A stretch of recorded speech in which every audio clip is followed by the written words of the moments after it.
आज बात करते हैं एक ऐसे हथियार की जिसके बारे में कहा जा रहा है कि वो मॉडर्न वॉरफेयर के सारे नियम बदल रहा है। एक ऐसी मिसाइल जिसे अनस्टॉपेबल यानी अजेय बताया जा रहा है। तो चलिए समझते हैं इसकी पूरी कहानी। गलत आदमी से गलत बात करने के बहुत गलत परिणाम होते हैं और इसी एक लाइन में इस पूरी कहानी का सार छिपा है। ये सिर्फ एक हथियार के बारे में नहीं है, ये एक जियोपॉलिटिकल जवाब के बारे में है। एक ऐसा जवाब जो एक धमकी के बाद दिया गया।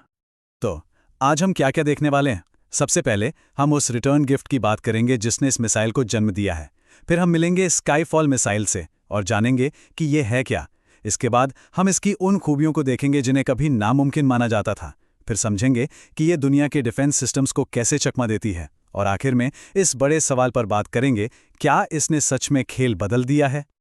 तो चलिए शुरू करते हैं कि आखिर ये सब हुआ क्यों। हर बड़े एक्शन के पीछे कोई ना कोई वजह होती है ना? और इस मिसाइल के पीछे की कहानी है एक स्ट्रेटेजिक जवाब जिसे एक रिटर्न गिफ्ट का नाम दिया गया। तो हुआ यूं कि एक तरफ से धमकी आई यूक्रेन को पुरानी टॉमाहॉक मिसाइलें देने की, और इसका जवाब में रूस ने टेस्ट कर डाली दुनिया की पहली न्यूक्लियर पावर्ड क्रूज मिसाइल। मतलब ये एक सोची समझी जवाबी कार्रवाई थी, एक स्ट्रैटेजिक रिटर्न गिफ्ट। तो अब जब बैकग्राउंड सेट हो गया है तो चलिए मिलते हैं उस हथियार से जो इस पूरी कहानी का हीरो या शायद विलन है। तो इस मिसाइल के ना दो नाम हैं। रूस में इसे कहते हैं बुरेवेस्निक, जिसका मतलब होता है स्टॉर्म पेट्रल, एक समुद्री पक्षी। लेकिन नाटो ने इसे एक ज्यादा खतरनाक नाम दिया है, SSC-X9 स्काईफॉल। और ये नाम ही इसकी असलियत बताता है, मतलब आसमान से कभी भी कहीं भी हमला करने की ताकत। और यहीं पर यह हथियार हिस्ट्री क्रिएट करता है। 3 ऐसी बातें हैं जो इसे दुनिया में बिल्कुल यूनिक बनाती हैं। पहली, ये न्यूक्लियर पावर्ड है, मतलब इसमें पेट्रोल डीजल जैसा केमिकल फ्यूल नहीं बल्कि एक छोटा सा न्यूक्लियर रिएक्टर है जो इसे पावर देता है। दूसरी, ये न्यूक्लियर केपेबल है, मतलब ये अपने साथ परमाणु बम ले जा सकती है। और तीसरी और सबसे शॉकिंग बात, इसकी रेंज अनलिमिटेड है। जरा सोचिए, एक ऐसा हथियार जो हमला करने से पहले हफ्तों तक दुनिया के चक्कर काट सकता है। तो चलिए अब जरा इसकी टेक्नोलॉजी को समझते हैं, वो खासियतें जो इस हथियार को इतना खतरनाक बनाती हैं। एक वक्त था जब ऐसी टेक्नोलॉजी को नामुमकिन माना जाता था। तो सवाल ये उठता है कि ये एक नॉर्मल क्रूज मिसाइल से इतनी अलग क्यों है? आखिर इसमें ऐसा क्या खास है? इसे ऐसे समझिए, जो नॉर्मल मिसाइलें होती हैं ना, वो एक कार की तरह हैं। टंकी में जितना फ्यूल है उतना ही चलेंगी। लेकिन बुरेवेस्निक ये एक ऐसी गाड़ी है जिसमें अपना ही पावर प्लांट लगाओ, ये कभी थकेगी ही नहीं। जहां नॉर्मल मिसाइलें एक सीधे प्रिडिक्टेबल रास्ते पर जाती हैं, वहीं बुरेवेस्निक का कोई तय रास्ता नहीं होता, ये कहीं से भी घूम के आ सकती है। अगर इसकी ताकत का अंदाजा लगाना हो तो बस ये नंबर देखिए, 14,000 किलोमीटर। एक सिंगल टेस्ट फ्लाइट में जो सिर्फ 15 घंटे चली, इसने इतनी दूरी तय कर ली। ये दिल्ली से न्यूयॉर्क जाकर वापस आने से भी ज्यादा है। और ये तो बस एक छोटा सा ट्रेलर था इसकी अनलिमिटेड रेंज का।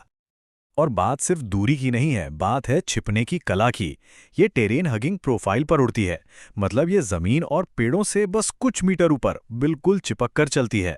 और यही खासियत इसे रडार की नजरों से बचने में मदद करती है। तो अब आते हैं सबसे बड़े सवाल पर, इसे अनस्टॉपेबल क्यों कहा जा रहा है? आखिर ये दुनिया के सबसे एडवांस्ड डिफेंस सिस्टम्स को भी धोखा कैसे दे सकती है? देखिए, दुनिया के पास थैड है, आयरन डोम है, यहां तक कि अमेरिका का एक futuristic space based system golden dome भी है। ये सब दुनिया के बेस्ट डिफेंस सिस्टम्स माने जाते हैं। लेकिन कहा जा रहा है कि स्काईफॉल के सामने ये सब के सब फेल हो सकते हैं। और इसकी पूरी चालाकी टिकी है रडार की एक कमजोरी पर, जिसे कहते हैं रडार होराइजन। देखिए, पृथ्वी गोल है, इसलिए जमीन पर लगे रडार एक हद तक ही देख पाते हैं। ये उसी का फायदा उठाती है। तो होता यह है कि पहले तो ये मिसाइल बहुत नीचे उड़ती है, जिससे रडार की सीधी नज़र से ही बच जाती है। फिर जब ये टारगेट के एकदम पास पहुंचती है, तब जाके रडार पर दिखती है। और जब तक डिफेंस सिस्टम्स को पता चलता है, तब तक गेम ओवर, रिएक्ट करने का टाइम ही नहीं मिलता। और एक बात और है जो इसे और भी खतरनाक बनाती है, इसका रास्ता फ्लाई करते करते रियल टाइम में बदला जा सकता है। इसका मतलब कोई भी AI सिस्टम जो इसके रास्ते का अंदाजा लगाने की कोशिश करेगा, वो बेकार हो जाएगा, क्योंकि इसका कोई फिक्स्ड रास्ता है ही नहीं। तो इन सब बातों का मतलब क्या है? क्या इस एक हथियार ने दुनिया की पावर डायनेमिक्स को हमेशा के लिए बदल दिया है? देखिए, अब तक न्यूक्लियर जंग को रोकने का एक ही तरीका था, स्ट्रेटेजिक डिटरेंस।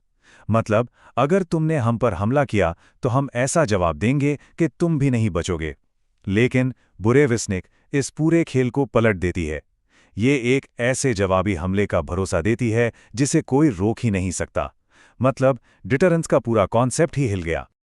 और ये सिर्फ एक हमला करने वाला हथियार नहीं है, इसकी कई और खासियतें भी बताई जा रही हैं। ये न्यूक्लियर बम तो गिरा ही सकती है, साथ ही हवा में घूमते घूमते जासूसी कर सकती है, और तो और मिलिट्री के लिए एक फ्लाइंग कम्युनिकेशन टावर का काम भी कर सकती है। और शायद सबसे डराने वाली बात तो ये है कि ये अब कोई कागजी प्लान नहीं है। खुद पुतिन ने कंफर्म किया है कि ये मिसाइल अब टेस्टिंग फेज से निकलकर डिप्लॉयमेंट की तरफ बढ़ रही है। मतलब ये खतरा अब हकीकत बन रहा है। और ये हमें इस आखिरी और सबसे ज़रूरी सवाल पर लाकर खड़ा कर देता है। जब कोई हथियार वाकई में अनस्टॉपेबल हो जाता है तो फिर क्या होता है? ये एक ऐसा सवाल है जिसका जवाब शायद आने वाला वक्त ही देगा।